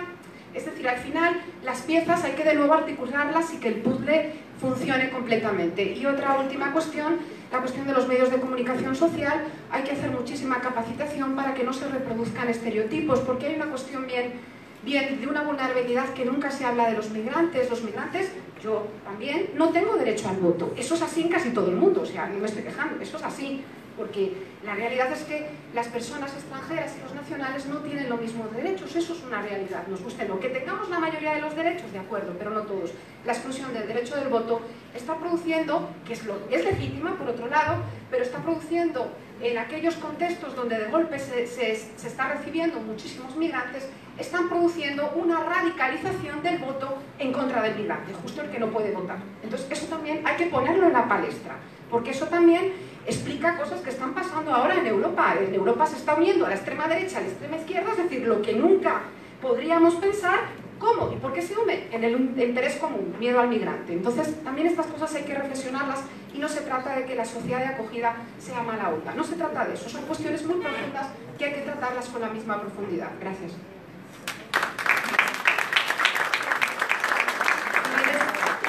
Si bien es cierto, como comenta la doctora, estamos en medio, ¿no?, del país de origen, del país de destino, y nos toca todo el problema, toda la problemática. Hay muchos temas que abordar, muchos temas que meter mano. Sin embargo, hoy de verdad estoy recepcionando toda la información, porque como Congreso del Estado también nos compete llevarnos todas las ideas y las propuestas que en este conversatorio se van a dar. Y bueno, independientemente de todo lo que ya sabemos que acontece en nuestro estado, me llevo y propongo también generar primeramente, bueno, textualmente lo voy a, porque apenas lo compartí, generar las condiciones, primeramente, una vez que se regularice la situación migratoria, poder insertar en el mercado laboral a las personas migrantes, es decir, ya sea en los países transitorios o en el país de destino. Ha sido muy criticado esa parte de lo que comentábamos hace un rato. ¿Por qué darle empleo a alguien que viene de fuera cuando no puedes generar empleo a las personas de tu país? Pero no podemos hacer caso omiso, no podemos no propiciar las condiciones laborales para las personas que también están ingresando en nuestro país. Otra de ellas es desarrollar un plan de cobertura de las necesidades básicas de cada persona. Lo mencionó usted, doctora. Hay necesidades básicas emergentes que no se cubren de primera mano y de primera instancia. Creo que valdría la pena desarrollar un plan emergente para ese tipo de necesidades, porque cada migrante trae una necesidad distinta. La tercera es generar las reformas pertinentes para garantizar la protección y el respeto en materia de salud y sexualidad, lo que comentaba la licenciada Selene. El tema de salud y de la sexualidad es un tema que no se aborda. Entonces es necesario también poder blindar la protección a la mujer, al adolescente y a la niña migrante en el tema de salud y de la sexualidad. Otra que anoté por aquí es, reformar la ley migratoria que incluya el acceso a la justicia de la mujer migrante. Eso también está muy echado al aire, es un tema que no se toca, y creo que valdría la pena poder sentarnos con las fiscalías y poder retomar el tema de la mujer migrante en cuanto a quienes han sido violentadas, han sido ultrajadas, han sido inclusive matadas. Entonces es necesario retomar esa parte que comentaba. Y por último, pues bueno, lo que se ha dicho, que es trabajar de manera integral la información. Los tres poderes tenemos una responsabilidad en el tema de migración, y creo que valdría la pena también no solo informarnos como país mexicano, sino también informar a los países vecinos de los derechos y obligaciones que conlleva, los riesgos que conlleva la migración. Eso lo desconocen. Ellos creen que salir de su país de origen y vámonos a aventurarnos va a ser un gran viaje, ¿no?, algo extraordinario, cuando no es así.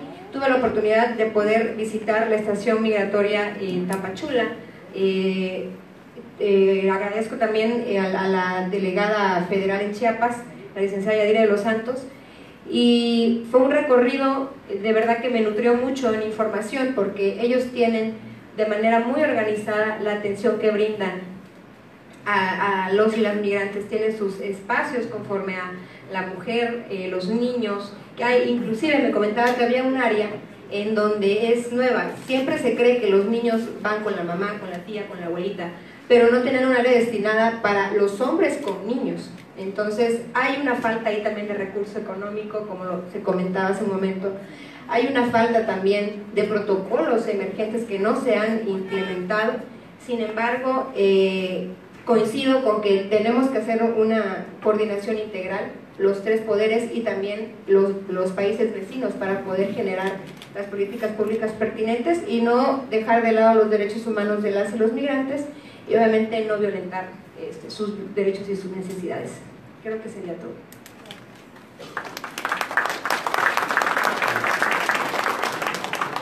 Bueno, sí nos la ponen difícil, ¿verdad?, de dar propuestas sobre un tema tan complejo. Yo tengo como 5 años trabajando el tema migratorio y sigo aprendiendo, sigo viendo realidades distintas, han cambiado los contextos. Yo creo que sí, primeramente hacer una lectura del contexto mundial, eso siempre nos ayudaba desde que estaba en sociedad civil, dar esta lectura del contexto del mundo, porque nos ayudaba a ver buenas prácticas en otros países. ¿Qué había del otro lado? Pues tuve la fortuna de estar también en Madrid e ir a Marruecos, porque tenían una situación similar. Son ciudades tapón, ¿no? Tánger y Tapachula tenían unas similitudes. Entonces estábamos haciendo con otra organización que se llama Aljaima, allá en Tánger, una similitud en el tipo de tratos hacia niños y adolescentes. Bueno, les llamábamos MENA, los menores no acompañados. Muy lamentable, ¿no?, que siendo contextos totalmente distintos, aquí cruzaban México y allá cruzaban el Mediterráneo, hubieran las mismas condiciones y la falta de capacidad de los estados de acogida de poder garantizar a estos MENA pues el acceso a derechos reales, ¿verdad? Justamente eso me pasa también viéndolo desde la Procuraduría. Tengo una visión, considero que un poco amplia para lo que se nos deja de tarea, pero nos encontramos limitados también, ¿no?, por la ley, por las mismas instituciones. Pues me repiten constantemente: te recordamos que ya no eres sociedad civil, no puedes exigir. Pero siento que sí tenemos esa facultad, ¿no?, porque estamos en la defensa de los derechos de los niños, de cualquier niño, niña o adolescente. Pero bueno, volviendo al tema migratorio, pues hacer como estas lecturas de contexto, ¿no?, mundial. Regionales también ayuda mucho. Les decía que se me hace un poco corto el tiempo o atrevido decir estas son mis propuestas, porque tengo una gama de casos. O sea, he llevado muchísimos casos porque trabajé en fronteras, y el trabajo en fronteras enriquece muchísimo. Te quedas con la capacidad de asombro de decir cómo soluciono esta situación, cuando la ley de migración aparentemente es una ley de migración muy garantista, pero que está revestida de eufemismos, como decía la doctora: presentación, alojamiento, ¿no? Entonces, si están alojados los migrantes en la estación migratoria, quiere decir que es como en un hotel, ¿no? Puedes entrar y salir, y la realidad no es esa. O sea, la realidad es que nos enfrentamos al trato con migrantes, bueno, en este caso, en búsqueda de la protección internacional, apátridas, personas que no tienen documentos y que no tienen nacionalidad, y que también el no tener una identidad te pone en una situación extremadamente vulnerable. Entonces, esa es otra. Víctimas del delito, víctimas de trata, trabajadoras del hogar. Bueno, es una gama inmensa que nosotros podemos mencionar, y podemos hacer hasta foros por cada tema, ¿verdad? Porque todos estos temas también involucran a mujeres, niñas y niños, adolescentes, hombres. trabajadores agrícolas. Bueno, hay una serie o sea, son demasiadas realidades que necesitarían y merecen atención específica. Esa es una. Propondría pues cambiar esta mirada, ¿no? De cambiar esta mirada de seguridad nacional por la mirada de seguridad humana, que nos ayuda a ver a la persona migrante o refugiada como lo que es, una persona merecedora de la dignidad o del respeto a su dignidad, y que tiene derecho a acceso que tiene derecho al acceso a la justicia, porque muchas veces se queda ahí. O sea, sí, me violaron, me asaltaron, me extorsionaron, me secuestraron, y hay tantos candados dentro de la misma ley que no es lo mismo ser un migrante fuera de estación migratoria a un migrante dentro de estación migratoria, lo cual lo complica mucho, porque como defensores, por ejemplo, ni siquiera teníamos acceso a estaciones migratorias como tuvo la diputada, ¿verdad? Nosotros teníamos un espacio muy restringido, con vigilancia, porque obviamente también como defensor no quiere que tú sepas qué está ocurriendo en esos lugares. Tuvimos la oportunidad de hablar con el relator de la tortura en ese entonces, Juan Méndez, y le explicábamos toda la serie de situaciones que tiene una persona migrante en detención, detención desproporcionada, detención desproporcionada, falta de acceso a la justicia, plazos interminables, indeterminados también.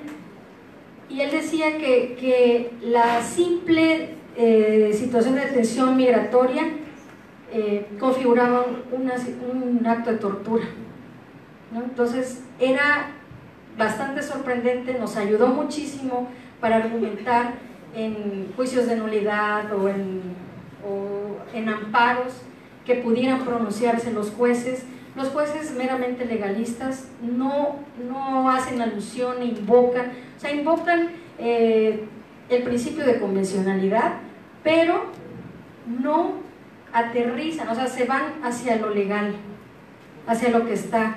Y obviamente hasta un juez me decía, entiende, están alojados. Yo no me puedo pronunciar sobre una detención ilegal, porque no es ilegal, o sea, él entró de manera irregular. Entonces entramos en un choque y violaciones de derechos humanos no reconocidas, ¿verdad? Que en la defensa nos hacen agotar hasta las últimas instancias, pero también hay otro factor, que los migrantes siguen su camino. Entonces son casos que se van dejando, ¿no? Y solo quedan, pues la documentación de los casos que te hacen hacer incidencia en espacios internacionales, ¿no? Esa es una. Esta mirada de seguridad humana es importante porque a partir del plan Frontera Sur que se inició en el 2014, se empezó a militarizar la frontera, ¿verdad? Entonces, al militarizarse la frontera, que lo que le llamaban ellos el blindaje, ya tenemos muros, ya tenemos agentes migratorios con cortes policiales, ¿verdad? Policía fronteriza, gendarmería, una serie de policías en diferentes puntos de las fronteras que no permitían que estas personas que vienen huyendo de la violencia y la persecución que están sufriendo sus países pudieran salvar su vida, ¿no? Entonces quedan estancados en Tapachula, que es un punto de referencia en la frontera, en donde también tienen acceso los mismos perpetradores que entran con facilidad, ¿no?, a Chiapas. O sea, los mismos agentes persecutores llegan a las fronteras a hostigar, saben que están en México, ya no pueden hacer lo que hacen en Honduras, en El Salvador o en Guatemala, pero están presentes. Entonces eso hace que también no se tenga, por ejemplo, el derecho por ejemplo, a los solicitantes de asilo a que pudieran tener movilidad en todo el país, y eso se pidió en Cartagena, porque yo estuve en el proceso de la declaración de Brasilia. Estuvimos en una reunión subregional en Nicaragua y ahí se planteó, mira, estas son todas las problemáticas que pasan los solicitantes del reconocimiento de la condición de refugiado y que no se han garantizado, porque pedimos la movilidad, el derecho a la movilidad de las personas y no mantenerse en un estado, porque prácticamente se está hablando de libertad condicionada. Sí, te quedas aquí en Chiapas, no te mueves, si te mueves a Tabasco y pasa lo que decía la doctora, ¿no? Que hay puntos entre Tabasco y Chiapas que pues no hay fronteras, entonces pues la gente ni sabe, ¿no? Geográficamente no conocen nuestros estados, pasan por los puntos migratorios, pues bienvenido, estás en Chiapas, ya perdiste tu derecho al asilo, te vas a estación migratoria y te devuelven, ¿no? Cuando uno de los principios básicos del asilo y el rector es la no devolución, o el no refoulement que le llaman, ¿no? Entonces sí hay como muchas trabas en cada uno de los aspectos y situaciones de las migraciones, podemos decirlo así, que deben de aterrizarse, ¿no? Una, pues también otra de las propuestas podría ser articularnos entre instituciones, ¿no? Entre las autoridades, porque al menos, por ejemplo, como Procuraduría, yo a veces me he sentido sola, ¿no? Porque dicen, te toca DIF, aquí están tus niños, ay, que Dios te bendiga, ¿verdad? Y te dejan a los niños y dices, bueno, policía, protección civil o todos los demás elementos, también tenemos obligaciones frente a los niños, no solamente el DIF. Nosotros estamos mandatados para garantizar, proteger, defender, asistir, pero es un trabajo de todos. Por eso aplaudimos que ya la presidenta municipal de San Cristóbal pues instaló el sistema municipal de protección, ¿verdad? Porque así ya todos estaremos en la misma sintonía y vamos a tener ese compromiso frente a la niñez, migrante o no, ¿verdad? Entonces, esas son las cosas que nos atañen. También el fortalecimiento de las fiscalías. Es importante que las fiscalías, tanto la Fiscalía de Migrantes como la de Mujeres, entiendan, estén sensibilizadas sobre las condiciones de las mujeres. A veces no pueden iniciar trámites porque no tienen identificación. ¿Cómo van a traer identificación si se las quitan en las fronteras, son asaltados, bueno, etcétera? Y lo que decía Selena es muy cierto, ¿no? Yo he acompañado casos de trata en donde la víctima es 1000 veces revictimizada, ¿no? O sea, hay una victimización secundaria. Entonces, no pueden acceder tan fácilmente a la justicia, ¿no? Los principios no se conocen, no saben de los estándares internacionales sobre trata. La Fiscalía de Chiapas me dice, pues es que yo te puedo configurar el delito de acuerdo a lo que pasó aquí. Le digo, pero ¿cómo? La trata comenzó desde el país de origen. O sea, tú tienes que ver que estas personas son grupos criminales. Entonces, garantízanos, porque es ahí a ambos, ¿no? Garantíceme a mí y a la persona que estoy acompañando nuestros derechos, nuestra garantía de vivir libres de violencia. Entonces, no hay esas garantías, no hay ese reconocimiento y sabemos que lo que no se nombra no existe, ¿verdad? No hay ese reconocimiento a las víctimas. Entonces, si no se reconoce el hecho de que sean víctimas, no pueden acceder a una regularización migratoria, ¿no? Lo cual tampoco les da derecho a tener trabajo, ni mucho menos entrar a educación. Lo que dice Isabel, pues que han trabajado con Secretaría de Educación Pública, está bien, pero la Secretaría de Educación Pública también en algunos espacios es cerrada, piden demasiados requisitos, tráeme apostillado o sea, por favor, como mientras van a apostillar ya los mataron, ¿no? Entonces es como bastante la falta de sensibilidad. Hace poco regularizamos, perdón, no regularizamos, aparte de regularizar, pero en registro civil registramos a niños de padres migrantes, nos aceptaron las constancias de Comar, porque obviamente pues los agentes de las comunidades que están en San Cristóbal pues ni los conocen, ¿verdad? Saben que son migrantes, pero pues no van a dar una constancia de origen o de identidad si no son de ahí. Entonces, bueno, nos aceptaron las constancias de origen de los niños, porque los dos son adolescentes, y pudimos registrar al bebé mexicano, porque de otra manera no se puede. O sea, tienen que traer los documentos apostillados. Entonces ya se le explica a la oficial de registro civil cómo está la situación, que son migrantes que huyeron por la violencia, y bastante sensible la juez, pues dijo, sí, está bien, háganme una carta como dice, inscribimos al niño, porque el niño, independientemente de la condición migratoria de los padres, tiene derecho a la identificación, ¿no? Entonces nosotros apelábamos por los derechos del bebé y también por los derechos que tienen al padre para que puedan regularizarse. Entonces por eso les comento, hay muchísimas aristas que tienen que ser revisadas, pero sí es importante que las instituciones también estén con el conocimiento del contexto, sepan dónde estamos parados y que esta migración que está viniendo ya no solamente se queda en Tapachula o se queda en Comitán o en Benemérito de las Américas, sino que están subiendo, ¿no? Y que están quedándose en Chiapas o en Tuxtla, en San Cristóbal y en otros muchos municipios. Entonces, sí sensibilizarnos en ese sentido para que podamos, ¿no?, cumplir con nuestro mandato, que es una responsabilidad internacional que también nos atañe, y pues apoyar a la población, ¿no? Entonces, bueno, es más que nada.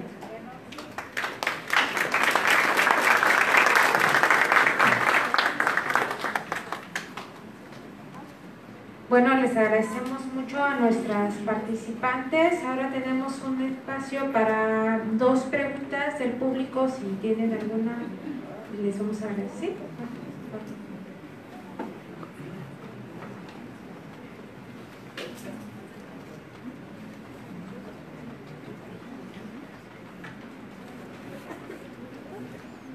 Buenas tardes. Mi nombre es Humberto de la Cruz, trabajador universitario, mi área de adscripción es el CEBIS. Agradezco y felicito a las panelistas, excelente conversatorio, como le llaman ustedes, porque aprendimos mucho. De tantas cosas aprendidas, tengo algunas dudas y quisiera comentárselas. Desde luego que los países altamente industrializados siempre tienen la costumbre de aceptar migrantes, siempre y cuando sean personas altamente capacitadas y altamente ricas, con mucho dinero y no tienen problemas para entrar. Estados Unidos, Canadá y la mayoría de los países europeos. Sin embargo, en los países nuestros, subdesarrollados, con muchas carencias, pues aquí recibimos a todo el mundo, ¿no? No nos llegan esos tipos de personas como migrantes, ellos se van a Estados Unidos, a los países altamente industrializados, y los habitantes en desgracia, aquí lo hemos comentado, sí vienen a estos países, y pues con todos los problemas que tenemos, pues todavía crecen más esos problemas. A mí me parece que dentro de toda esta legislación, que está muy bonita, muy interesante y bastante protectora para estos migrantes, así nos gustaría, quienes tenemos otra formación fuera de lo jurídico, que se hicieran planes de desarrollo, programas de industria, de comercio, de comercialización, y todo eso ayudaría a estos migrantes que cuando llegaran tuvieran dónde trabajar. Los países, los organismos internacionales, las Naciones Unidas, el Banco Mundial, el Banco Interamericano de Desarrollo y otros, deberían ver esta cuestión. Está bien que legisle para proteger a esta gente, pero también deben legislar para que los países receptores, sean en tránsito o definitivos o temporales, deberían tener estas fuentes de trabajo para que ellos, los migrantes, tuvieran dónde poder trabajar y tener subsistencia durante ese tiempo. Es cierto que estos países altamente industrializados no necesitan esos apoyos de estos organismos internacionales, porque ellos lo que les sobra es dinero. Pero si nosotros viéramos desde un punto de vista cambiar esta situación, que estos organismos internacionales ayudaran a esos países que, repito, no lo necesitan, ¿por qué no se ayuda a esos países que no lo necesitan, pero que podían hacer factorías para formar, atender a estas gentes, y no nosotros, que nosotros ya bastantes problemas tenemos? Entonces pienso yo que se podía cambiar ese juego, ¿no? Que no sean, porque no los tenemos, que yo sepa, no nos dan proyectos de inversión y la lana para hacer esas factorías y atenderlos. Entonces a mí me gustaría, o cuando menos esa es una expresión particular, que ese apoyo de estos organismos internacionales se lo dieran a esos países europeos, y algunos países europeos y Estados Unidos y Canadá, que repito, no lo necesitan porque lo que les sobra es dinero, recursos, pero que ellos sí deberían. Nosotros con mucho gusto podríamos ser un país de tránsito y que se vayan a los Estados Unidos, a Europa. Pero si no se puede y no quieren, bueno, entonces que estos organismos nos apoyen para hacer este tipo de industrias, este tipo de comercio, y que esta gente cuando venga, con mucho gusto está aquí, se acepta, sea que esos países no lo acepten y quedar. Gracias.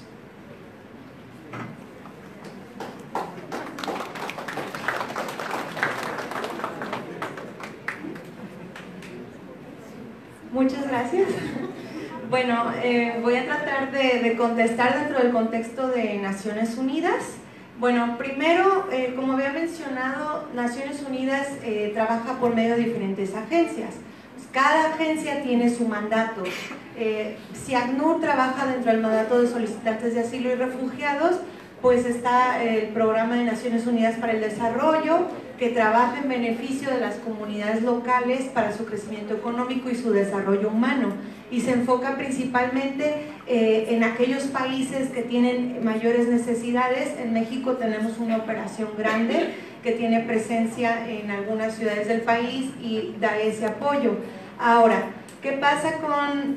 No solo es cuestión de enfocarnos en el empleo, si bien los países en Europa o Estados Unidos reciben más solicitantes que en México, desafortunadamente no es solo una cuestión económica. Como lo comenté, el 50% de las personas que solicitan refugio están en países que están en una situación económica muy por debajo de México. O sea, no son los países más desarrollados los que reciben la mayor cantidad de refugiados.